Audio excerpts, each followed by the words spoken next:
नमस्कार, मी Amol Purkar, welcome seed प्रतिनिधी। आपण आलो वेलकम सीडची पत्तागोबीच्या प्लॉटवर।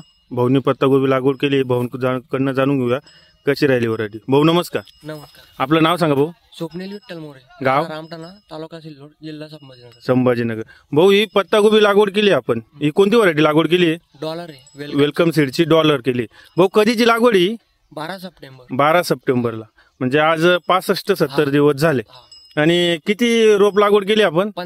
15,000 रोप लागवड केली। आणि मल्चिंग पेपरवर विशेषतः आपण लागवड केली ती। काय वाटलं भाऊ याच्यात तुम्हाला विशेष? एकसारखे फळ आहे त्या, बरं, आणि क्वालिटी ग्रीनरी चांगली आहे। ग्रीनरी चांगली आहे, मार्केटला त्याच्यामुळे मागणी चांगली असते, आणि व्हायरस कमी आहे, आणि गट्टा कॉम्पॅक्ट आहे, गट्टा कडक आहे, वजनदार गट्टा आहे, आणि प्लॉट पण खूप सुंदर बनवला आहे। थोडं गवत झालंय पण मग मल्चिंगवर असल्यामुळे चांगल्या पद्धतीने प्लॉट बनवलेला आहे। तुम्ही शेतकरी बंधूंनो बघू शकता, भाऊने अतिशय सुंदर असं मल्चिंग पेपरवर प्लॉट बनवलेला आहे। वेलकम सीडची डॉलर व्हरायटी आहे, खूपच सुंदर आणि चांगलं नियोजन आहे भाऊंचं। अतिशय चांगल्या पद्धतीने गट्ट्यांची सेटिंग झालेली आहे। धन्यवाद, थँक्यू।